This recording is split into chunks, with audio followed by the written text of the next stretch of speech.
Hey, what's up, everybody? Welcome to the Lido Loca Cruise Podcast.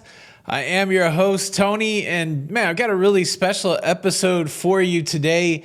Just last month, I was in Alaska with my friend Don Terrace from the YouTube channel Don's Family Vacations. And on that cruise, we had the chance to get to know the cruise ship naturalist a little better. His name's Robert Raincock. He's a cool dude, and we sat through several lectures, and we actually got to do an excursion with him by accident, really. We were on a whale-watching excursion, and talking to this guy for just a few minutes made me realize that I would love to go behind the scenes a little bit with a cruise ship naturalist. And I got a chance just to sit down and ask Robert some questions, a variety of questions about what it's like to work on a cruise ship. Got some good behind the scenes stuff there. And then we got to talk about some bigger issues like, the cruise lines and conservation and what it means to be someone who's environmentally focused in an industry that is sometimes criticized by environmentalists. Robert and I had a pretty interesting conversation, and that's really what this podcast is all about. Interesting conversations with those in and around the cruise and travel community. I would invite you to subscribe for more and check out some of the past issues. A lot of your favorite cruise content creators, I've talked to them over the last few years. That's probably enough setup. But without much further ado, here's my conversation with Rob, the ship naturalist.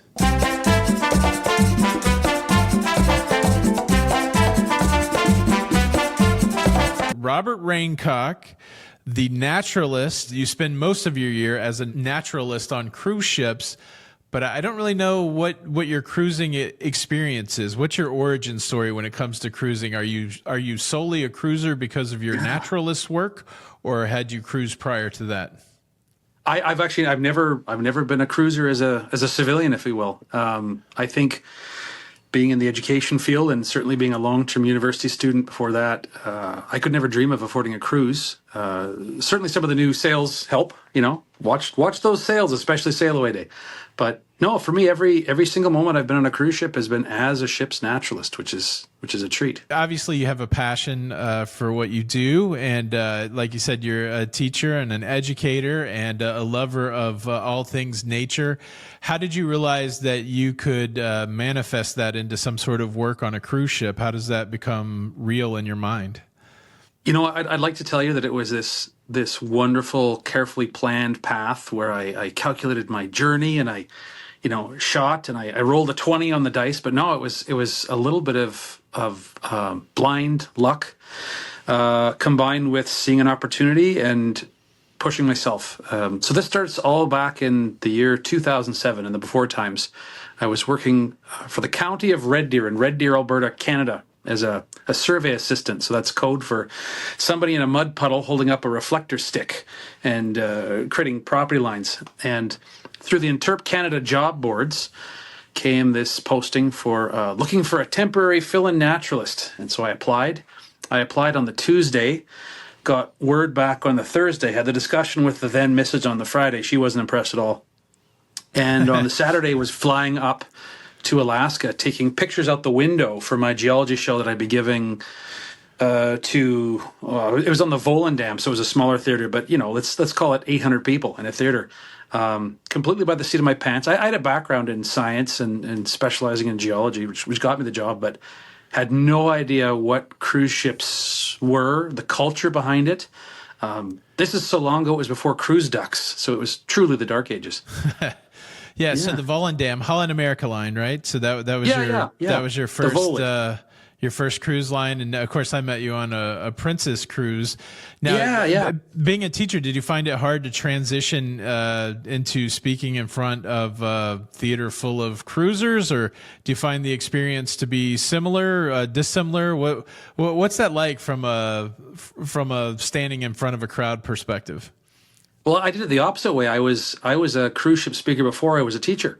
Oh, well, a lot of what allowed me to get into teaching and to succeed in front of kids groups was cruising and being given 20 minutes notice, quick. The magician has the sniffles. We need you to cover a show. Get out there and just learn how to work a crowd. Learn how to convey, not from a perspective or a position of I am the encyclopedia, but from a position of I really love this stuff, and I'm a nerd, and I hope I can share my nerdiness with you. And very quickly, after that first year, switched over to Princess. Took a bunch of years off in between. The economy kind of went to pot there in 2008. Came back in 22 as part of the return to service, and was a teacher by then. And I was going to do a fill-in, do an Alaskan summer, and just do a little bit of cruising, and kind of have this nostalgic itch scratched when you work on cruise ships, or when you're cruising. I'm assuming once you leave the ocean, man, you just can't wait to get back. It's salt in the blood, I guess.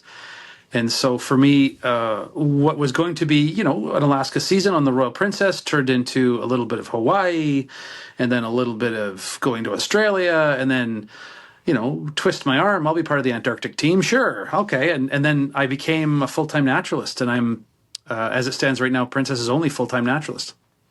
So how does that work for you? Is it a temporary contract, or is it like the big leagues? They give you a little trial run, and then they offer you a year-long deal, or what's the longest that you're committed to being a naturalist at one time, or is it like a regular job where all of a sudden you're on staff and something would have to happen for you to go away? I wish it was on staff. If any of the corporate types from Princess are watching, which they are, please make it a staff position. I'd love to be part of that. But no, it's think of it as Lego blocks. So the Alaska season is May through the end of September. You can look at that as one giant Lego block. You could have a bunch of little Lego blocks. Sometimes it's a 7-day run. Sometimes it's a 14-day run. You can sign up for as little or as much as you want. I really, really like being on the ocean. So for me, I'll sign up for the entire Alaska run. I'll then do things like, I want to link that into the Antarctic run, and the Antarctic run is late November, December, January, early February. So in between, there happens to be a 2-week run to Hawaii, or maybe there's a couple weeks where I can do the Mexican Riviera, or the Mayan Riviera rather, and California coast.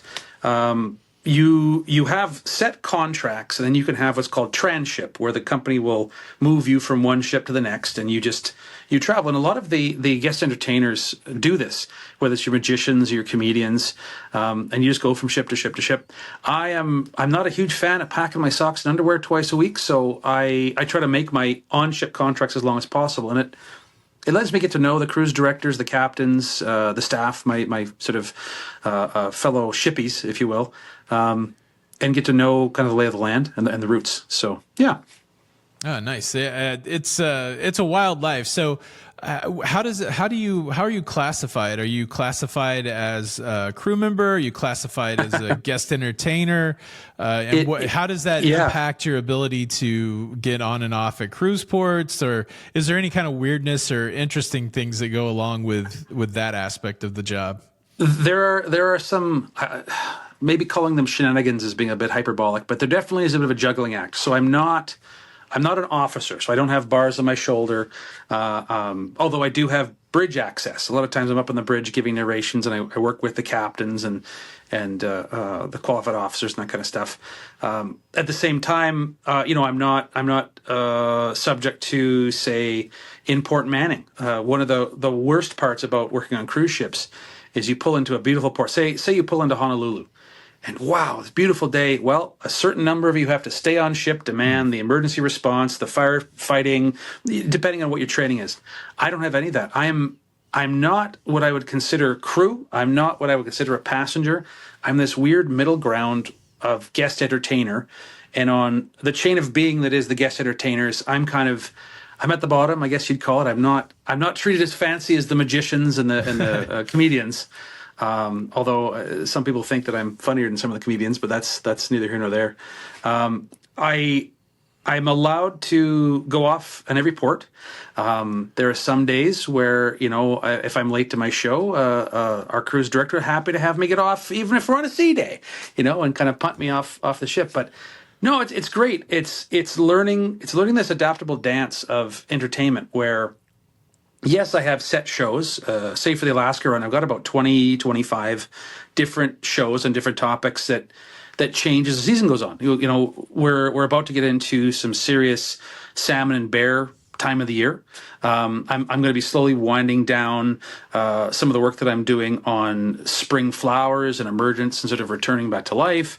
The whales are still pretty good, so as the season goes along, you transition. You always have to have shows in your back pocket, and so my job is to be useful to everybody on the staff. Ultimately, I report to the captain. When you're on the ship, the captain owns you. I work in conjunction with the cruise director, the hotel general manager, corporate, back in Santa Clarita, California with Princess. And I'm a contractor. And so I walk on, I get sometimes a passenger room, sometimes I get a dungeon room. It depends on how much room there is, what time I join the ship.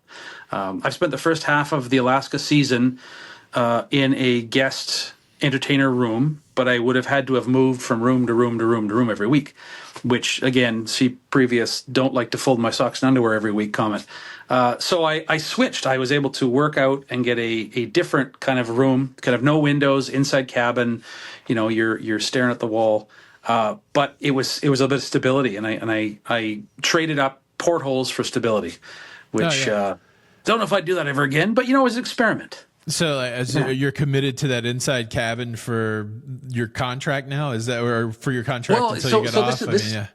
This is a weird one. Every year I've done just a block of contract, and you start in May and then you end in sometime in September. This year, because I've started my master's at Royal Roads University in Victoria, I'm taking 3 weeks of hooky from the cruise ship to do my residency on campus here.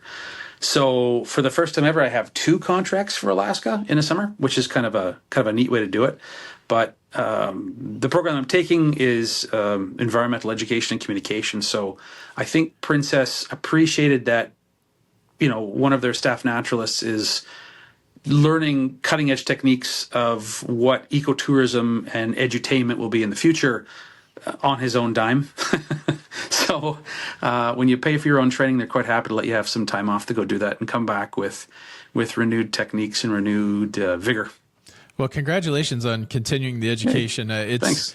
I feel like I'm a lifelong learner, and I definitely pursued my education as somebody that while working a career, and so it's not the easiest thing to do. And I've seen your schedule for the residency this week, so I really do appreciate you taking the time to have the conversation. Man.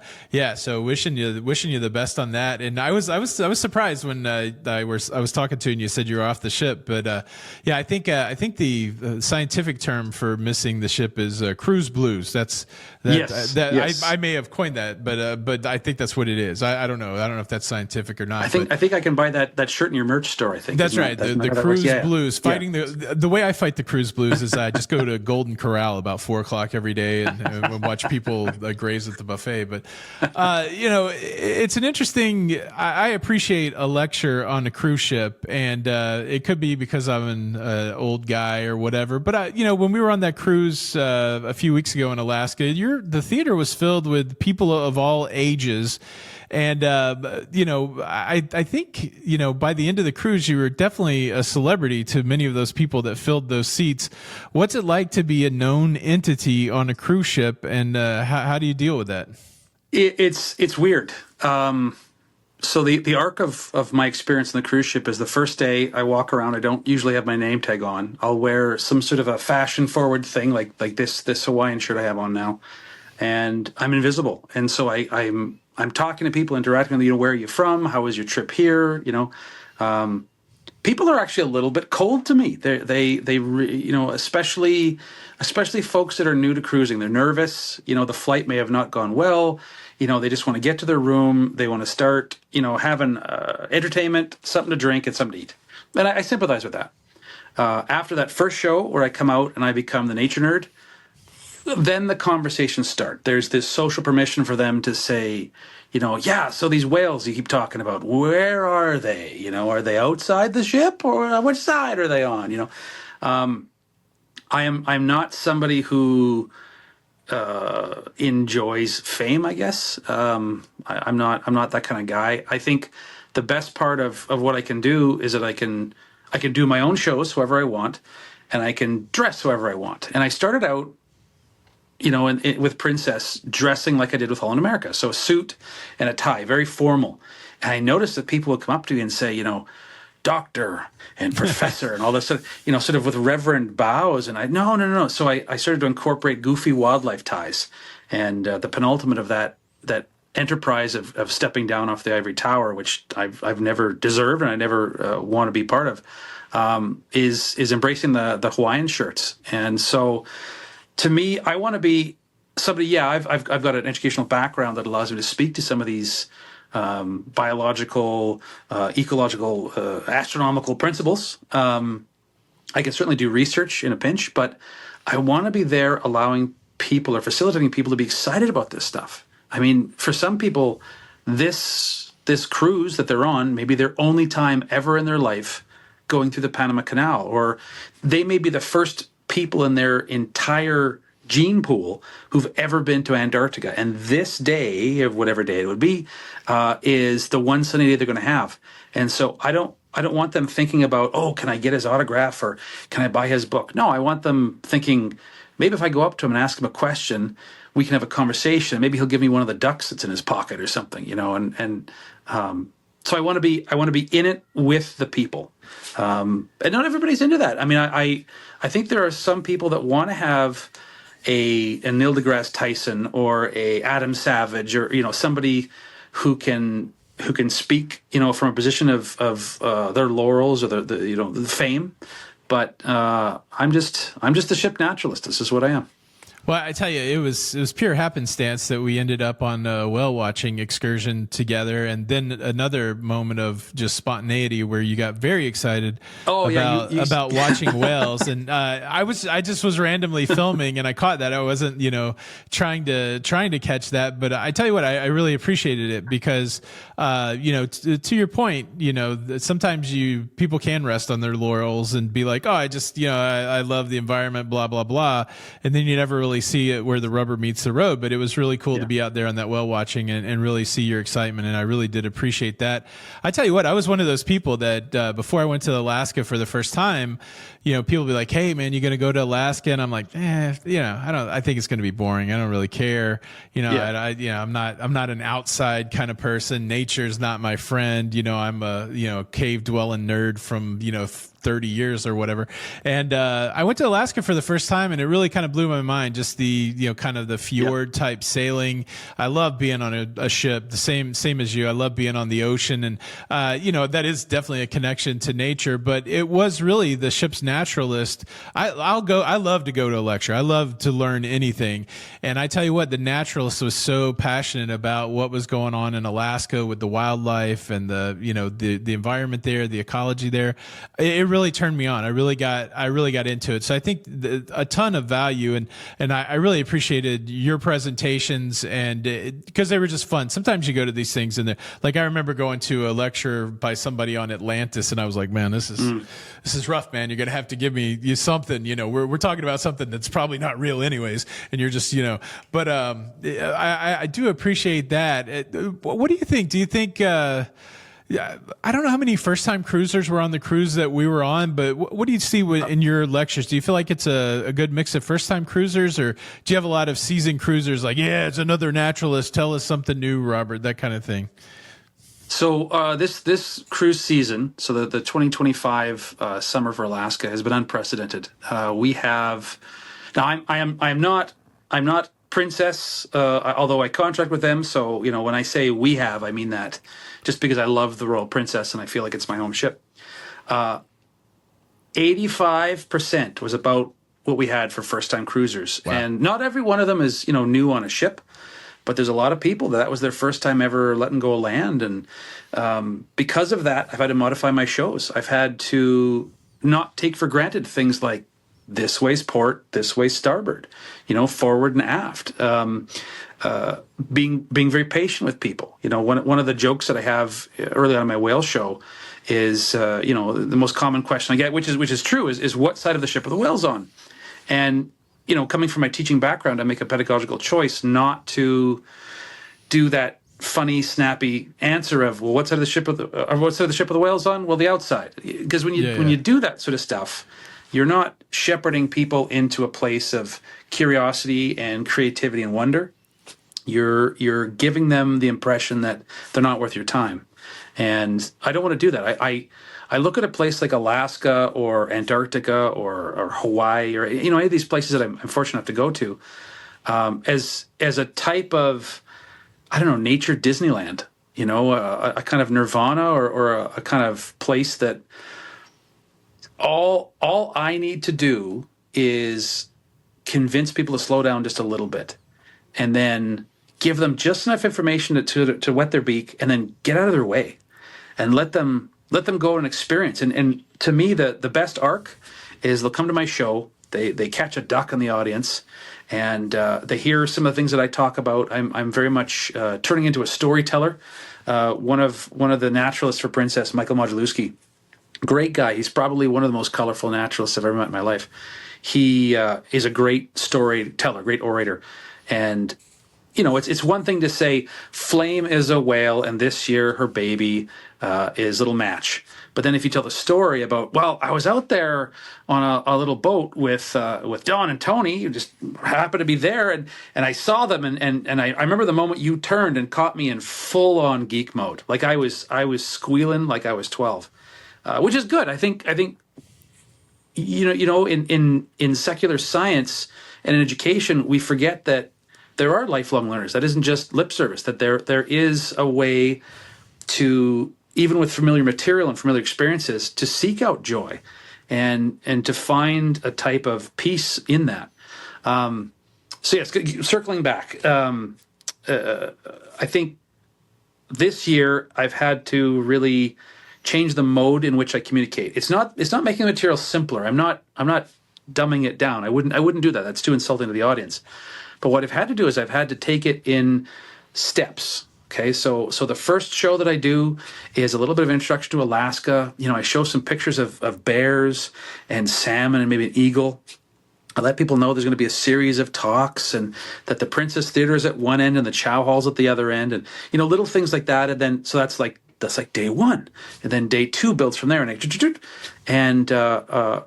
it's been working, and I don't know whether it's across the fleet that we're seeing, 4/5 of our passengers are new to Princess, but on the Royal this year, I've never seen it this high, and I don't know what that means. Does that mean that there's a lot of people now that are taking advantage of being outside and going to these places? I mean, COVID taught me that life isn't about stuff. It's about experiences of the people that you care about.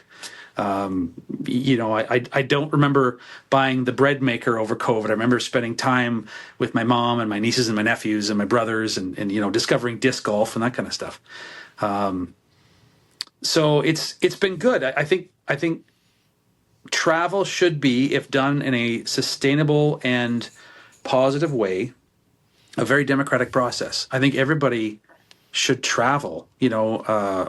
Mark Twain said that the only antidote to bigotry, racism, and ignorance he ever found was to travel and to see that there are places just over the horizon that are amazing and magical and mundane at the same time. I mean, there's a parking lot underneath the Juneau Library that is probably one of the most boring parking lots I've ever been to, but there's a really cool piece of art on the outside of it. Yeah, And what is the joke about that library? It's the library, the parking garage that has the most stories in all of the world, because it's a library at the top of the parking garage. So, yeah.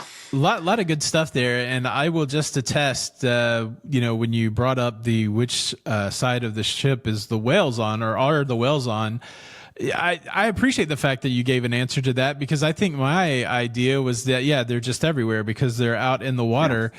And the fact that you said they're closer to the shore because that's where the food is and that's where they're going to feed, all of a sudden I had a new waypoint to be like, okay, well, let me look toward the shore. I found myself looking toward the shore. So I did find, I'm a kind of a nugget gatherer, right? Like if I go to a talk or something like that, if I come away with 2 or 3 nuggets that I can dwell on, then I'm perfectly happy. And that certainly was one of those things. And I'll just echo what you said about travel.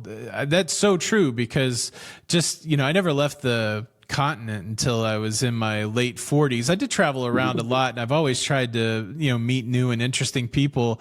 But it is the ability to get out of your isolation points, so that you can think a different way or see a different thing. And I think travel opens that up. But I think you take us right into an interesting topic.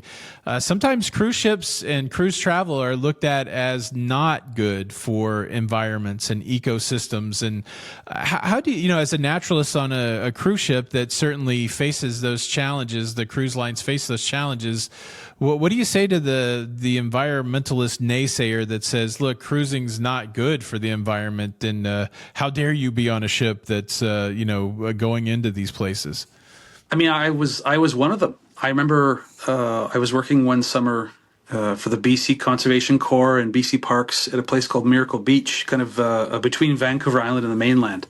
And I would watch on the horizon as these giant behemoth white, office buildings would float past, thinking, do you really need to go souvenir shopping and have endless buffet that bad? Until I got there and I saw what was happening with the programs, starting kind of back in the old days with Robert Smolkin, going into Chris Nicholson and his North to Alaska program, and now where it is today.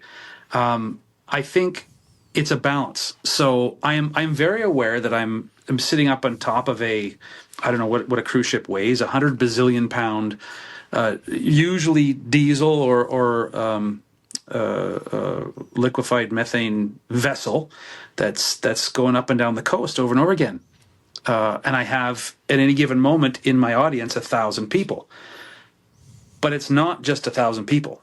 It's 1,000 eyeballs on me, yes, but it's 1,000 people of which, let's say 50 of them are going to have a transformative experience. They're going to go home. They're going to talk to their neighbors, talk to their kids, their grandkids, talk to their scout group, their junior force working group, whatever it happens to be.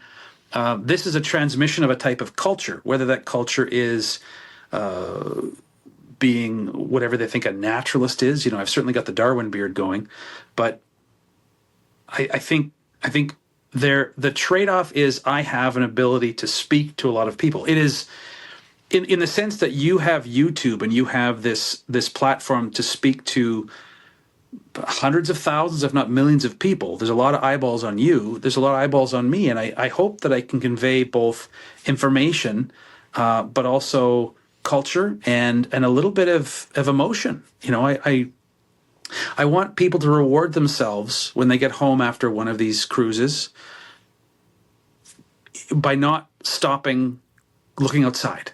I want them to go and flip a rock over in their backyard. I want them to go to their local birding park and giggle at how ridiculous some of these bird people are with their pockets and everything. And there's birders that are the name people, the checklist people, and there's birders that are behavior people. And I'm a behavior guy. I could watch a raven or a crow or a blue jay, pick any of the corvids, try to figure something out. I could watch that for hours. Is the Latin name is showing a group of people that are new to the subject material that more of them important? To me, it isn't. I think we live in an age where everybody's cell phone has access to 90% of the world's knowledge, and so it's more important now to apply it, to make that kind of dialectic synthesis. How do you create new things out of these gems, these nuggets that are out there? How do you make it so that in a world that is inherently political, it is in my lifetime never been so political. The environmental movement is not a happy, warm and fuzzy one right now. How do you still allow somebody to go outside and go, ha, there is a whale. Yes. And in fact, I recognize the fluke plate and that kind of stuff. I think we need to make room whenever we can for joy, for discovery, for a type of a richness of experience that isn't described well by the Latin nomenclature of an animal, by the facts and figures. Nobody cares that a humpback whale is 40 feet long, unless it's the first you've ever heard of humpback whales. Everybody cares when you watch one of those come up to the surface and you hear that for the first time. And you know exactly what that sound is. And you turn and you can see it. And you see this strange rubberiness rise to the surface. And then it's gone. And then you turn to the person beside you and, what was that? Wow, what was it? Wow, was it an Alaskan stickfish? I don't know. What's going on? You know, all of these sort of things. That's why I'm there. And I think so long as I go about it in a good way, so long as I go about it in a way that honors all of the teachers that have been good to me and honors the generations to come after me, I think it's a good trade-off. Yeah, I certainly, gosh, I just didn't even know where we would go with some of this conversation. But, I think, extremism is challenging on every side, right? And every cause.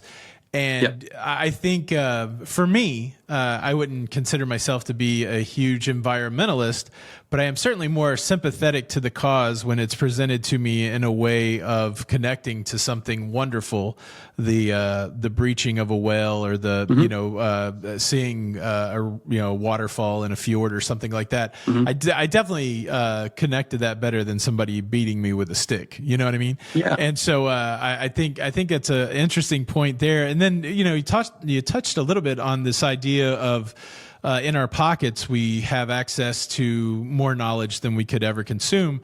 And it's a challenge because sometimes we live in a time that is somewhat tumultuous, where it's not always easy to identify what sources of knowledge are valid and true.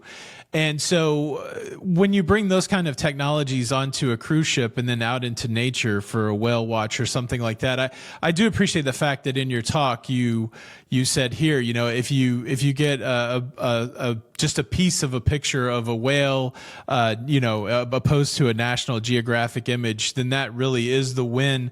How do you see, and I don't know if you spent much time observing nature prior to cell phones and easy photographs and all those kind of things. Do you feel like people are able to connect to nature beyond their lenses, or does it feel like a lot of it is a photo scavenger hunt going on? Do you feel like people are able to make the connection beyond the technology? Do you see a separation of them and their technology, or is this where we're at in the world today, that there's always life through a lens? Look, I think it's a good question. I think human beings have many languages. Some of those languages, English, German, Spanish, Mandarin, whatever, right? There's other languages in addition to that. There's emotional languages. There's cognitive language. There's the language of boots on the ground. There's the language you acquire when you describe how something has changed over time. There's many different ways we can communicate some of this inside of us to others around us. And I think there is a large section of the public that wants to see a whale, wants to see a bear, wants to see an eagle. Checklisting, I call it. And that's fine. Usually for the first 2 days on the Alaska cruise, you see a lot of checklisting. It's a lot of smile for the camera, click, and then frown, and then walk away, as opposed to what I advocate people do. Take all the pictures you want, go nuts. But then eventually put some of the tech down, eyeball it, listen to it, bathe in it, create a type of sense memory, especially in places like Glacier Bay National Park. It is so unbelievably rare to get in there, and it is such a birthday-like treat to go in there, even on a rainy day, that to miss the subtleties of the sound or how the gulls are always chasing after where the water's being churned up, or if you get to see a calving, or if you get to see the 1,000 different shades of bluish gray, that Payne's gray. It's always funny. I always imagined these cruise ship companies advertising the real experience of going to Alaska. Do you like the color Payne's gray? Do you like bluish gray? Well, we've got 150,000 different shades to show you for the next 7 days. But when you go and you do that and you see it, it's wonderful. I don't know. I think I like to let people play in the garden in whatever way they want to begin with. And they scratch some of those itches. You get people that spend the first half of the cruise in the casino or going to shows, and they miss out stuff. So I try to schedule in my events a whale watch so that we as a group can come together. Sometimes it's good to have somebody who has a big lens or knows how to run a set of binoculars beside you so that you could be, oh yeah, there's a whale, there it is, so you could see it. Other people just want to hang out. They just want to see what it is that a naturalist looks for. And it's funny because I look at other people looking out at the ocean, looking out at the horizon line, looking down beside the ship, seeing jellyfish or sunfish or flying fish, sharp-shinned flying fish going past. And I see them as more of a naturalist than I see myself, because it took me many years of university and many years of working, for parks up in Canada to get there. And there's other people that are doing this within 7 days, and it's intuitive to them. So I don't know, whatever gets you down, man, whatever gets you connected, whatever at the end of your cruise, a cruise that is expensive, when you're paying whatever it is, 37 cents a minute to be there, I think you ought to have something at the end. And for a lot of people, that something is a sense that there is a place out there, wherever it is, that is wild, that is natural, that is magical, that is a type of untouched, or if you're somebody who likes more of the Elizabethan kind of controlled garden, the manicured gardens, right? Sometimes people just want to see the real version of those National Geographic photographs they saw in their magazines when they were a kid. Some people want to go up there because they're from Florida and they don't know what half a mile of ice looks like. And it's funny, some people just get it and they want to come back. It becomes addicting. I mean, the time you came up, that wasn't your first time up in Alaska, Don was so addicted to Alaska. The guy literally came out of the hospital, got on a plane, flew to Alaska. I swiped one of the Don heads. I've got it over here on my shelf. I really admire that, because you traveled across North America to go see a whale that I see, on a regular basis. And you saw it with fresh eyes, and you saw joy, and you saw wonder, almost in a kid-like way. And I'm so unbelievably appreciative of that and jealous of that, because there's things in my life that I to an average person would be amazing. To me, is kind of the everyday. I mean, I've got here little packets of sand. I'm working on a program about microscopes, and so my little sand samples from beaches around the world. You have to be a little careful where you schnick the sand from. Sometimes don't steal sand from Hawaii. Don't anger Pele. But the microscopic world, and how I can take a little tiny pluggable electronic microscope from Amazon, and I can hand that and a pinch of sand to a person and have them look at diatoms, or look at little tiny bits of shell or bits of glass, or the rock tables that are on the Lido deck. There is no excuse in this world to be bored. There's near infinite amounts of wonder. You just have to have a life where you have the luxury of being able to slow down, to look at things in an uncomplicated manner. Complication is annoying to me. Complexity, I find really rewarding. Where things work together, ecological union, where systems work, and the idea of Sonder, that we have these moments where you are walking past somebody who you may never see again, and for that moment you both look out and there is, I don't know, a rainbow in the shoreside mists of Hawaii, or there's a whale from Alaska, or there's a calving iceberg in Antarctica. And that is the only moment in the history of all things that you will spend together. But aren't you lucky to have been there? That's the idea of Sonder, right? And that sort of stuff is important to me. I'm in my advanced age now, that I'm in my early 40s. I'm finding that the demarcation line between science and philosophy, and even a quasi spirituality, is getting very fuzzy. At the core of it is just wonder and joy and feeling something not being afraid of that feeling and just leaning into it.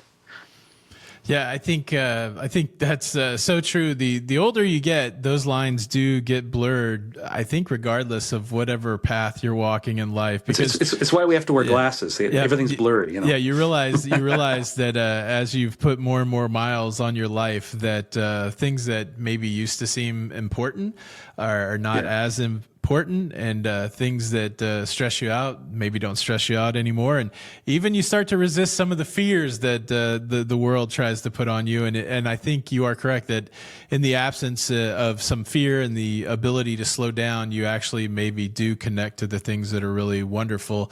I went to your talk maybe the day after we did the whale watch, and you mentioned me capturing you in your gleeful moment, and the way you said it in the talk, I almost felt bad for capturing you in that moment, so I was going to apologize for that. But I do feel excited because you mentioned, maybe the things that I saw in Alaska or on that whale watch, I saw with like a boyish excitement. You did too. So at least we have evidence of that. So the next time that you feel like you might be stuck in the mundane of I see whales every day, you still did get that feeling, and I'm excited for that. Let's go a little pragmatic, tactical. A lot of times people get into cruising coming down here to Florida to go to some beach somewhere because that's a fun way to go on vacation.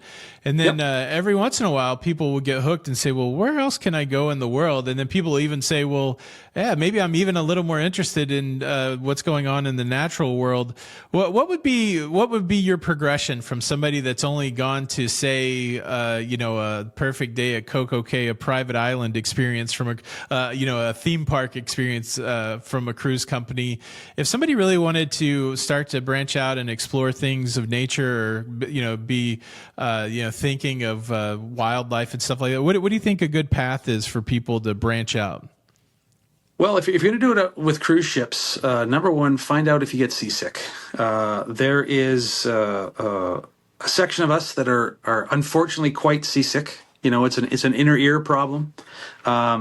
If you're not seasick, go adventuring. Figure out what budget you have for cashola and also for time, and just find anywhere to go. I had no idea until I went on to the Antarctic run that some of the best penguins in the world are in Stanley and the Falkland Islands. Now, if you're from Argentina, it's Las Malvinas, but that's a whole history lesson unto its own. But Stanley is fantastic, so much so that around me I've got 1, 2, 3 in the laundry. I have 3 penguin shirts from Stanley. I had no idea how wonderful it was, because to me, going on that route, say specifically, was all about Antarctica, all about the big ice, all about seeing the spot on Elephant Island where Shackleton was marooned at Wild Point. In Alaska, sometimes you forget that you're in an area where you're far enough north that you're seeing constellations you don't see further south of the 49th parallel. And every once in a while, I look at the sky and I'm like, oh, this is a little bit different. There's a point at which early in the year you can be just above the equator and you can look on the one side and you can see the Southern Cross, and you can look 180 degrees and you can see the North Star. It only works at a certain time of year because the Southern Cross isn't exactly south, like how the North Star is exactly north. It rotates around. So you have to wait till it's at about the 12 o'clock position, and then you can see the two. You can't see that south because the North Star is dead nuts north, and so you have to be above the equator. The only thing I would recommend, and certainly I'm sure that any cruise company want any one of their contractors to say, buy as many cruises as you can. The only thing I would say is travel within your means.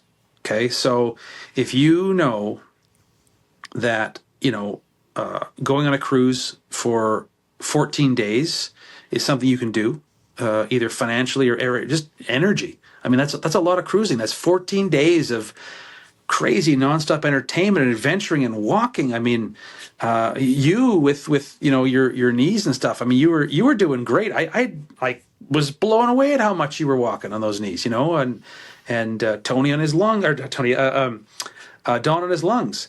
I think it's better to have 5 really good days and have 2 days where you rest than it is to have, 14 days where you do everything and you're burnt out, because you want to have the ability to stop and sit down and have an ice cream cone and look around and smell Ketchikan, or hear the sounds, the two different trains that come through in Skagway, or to notice that as the sun goes down, the eagles pass through in Juneau. Little things like that you only get if you're not running around trying to get your damn t-shirt. you know I tell you what, that was the one problem with Holland America. They always had in their gift shops all these damn t-shirts. It's a good joke. That is a good joke. That is a good joke. Yeah, that is the funny thing, because obviously Juneau needs you to buy their t-shirts, because you're not going to pay to see the Eagles. It's a weird mix. That's a broad debate sometimes in cruising, whether cruising is actually travel. And, I can make the argument on both sides. I certainly think that cruising is a great way to travel, because it takes away some of the stress of where you're going to sleep and how you're going to eat if you have to, and where you're going to go to the bathroom, those kind of things. But then on the flip side, if I only get, 2 hours in Victoria in the middle of the night, have I really traveled to Victoria? So it's an interesting thing. I don't want to keep you all night, but I sure do appreciate the conversation. There's certainly a lot more that we could talk about, and I don't really want to end it on a sour note. So I'm just going to sneak this in real quick. I live closer to the Stanley Cup than you do. I don't know if that means anything to you as a Canadian, but it's closer. You know what? Right.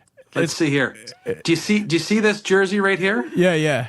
Yeah, that's not a Florida Panthers jersey. Let's just put it that way. I believe I don't think that's going to help you with the Cups location. You know what? We're the Edmonton Oilers. Now, this is a Calgary Flames fan, born in Calgary, saying this, but the Edmonton Oilers are the reigning NHL second place champions for 2 years in a row. That's pretty good. But I still think I can go down to Miami, which is bizarre, right? The fact that the Cup lives in South Beach essentially is a wild. It's all got the expansion of hockey. That goes back to the Gretzky era. When we lent him out, sold him to Los Angeles. I can go on. Hockey is the great religion for me. Hockey and whales. I'm quite happy. But no, I think to your point about cruising and what this is all about. Man, I feel so fortunate. I know such amazing people. My fellow naturalists. I've got a great group of people around me. My mom and dad were really instrumental early on in getting me outside and doing that sort of stuff. And my buddy Ken with Junior Forest Wardens, and my buddy Lyle, and my buddy Brian, and my girlfriend Christine, and all this kind of stuff. Like there's all sorts of stuff going on that. It blows me away when I see, my brothers Jim and Doug and their, little boys, little girls I've got. I'm lucky I'm an uncle of 5. When I see that generation discover that sort of stuff, and I know that it isn't just lip service. It's like, wow, photosynthesis is a thing, or wow, a snail has a little booger inside and you can take it up and you can release it. I think cruising is a buffet in every sense of the word. It is a way to sample an area. It is not the end goal. If you like something, go back. If you like the filet mignon, go back with that second plate and have 5 if you need to. If you like Skagway, go back and seek out some of the locals and get on Marissa's bus and go for a snowbird tour. Any of these sort of things that you can do, so that at the end of your life, stories will be told at your funeral that nobody will believe. And that, you have stories to tell people around you, because there's a lot of people that can't come out there. I know my good friend Ken right now is battling some pretty gnarly cancer, and he can't come out cruising. If he was healthy enough, he'd be gone right there.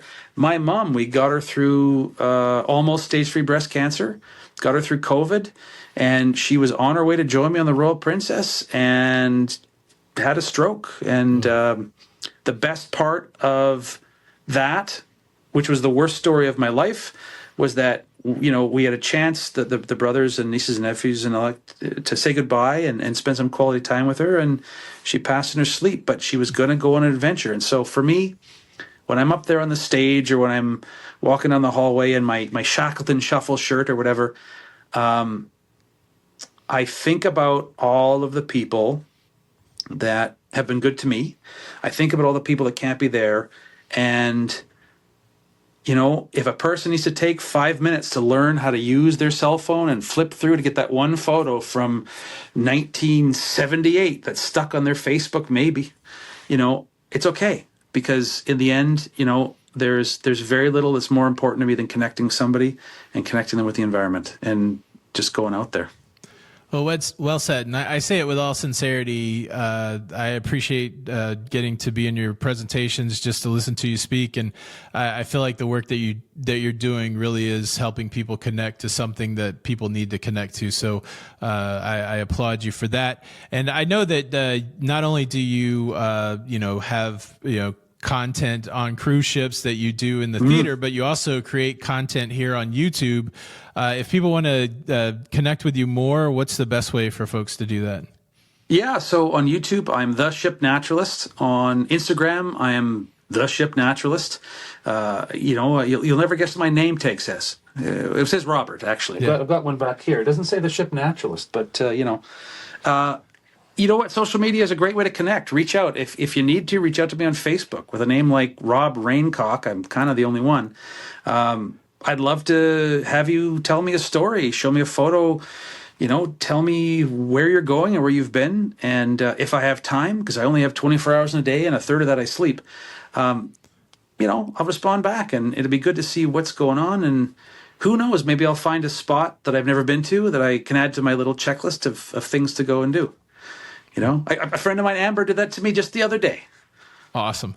Well, hey, I'll leave those linked below, so make sure you go check Rob out. And Rob, big thanks for taking the time to have the conversation tonight, and hopefully we can do it again.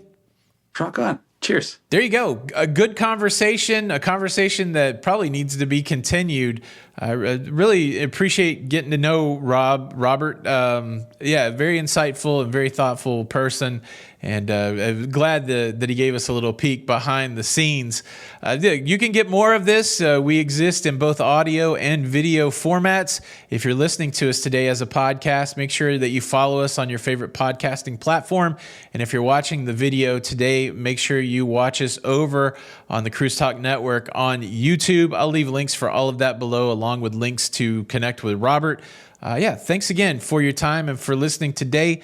This is Tony for the Lido Loca Cruise Podcast. And until the next time, we'll see you on the Lido. Bye.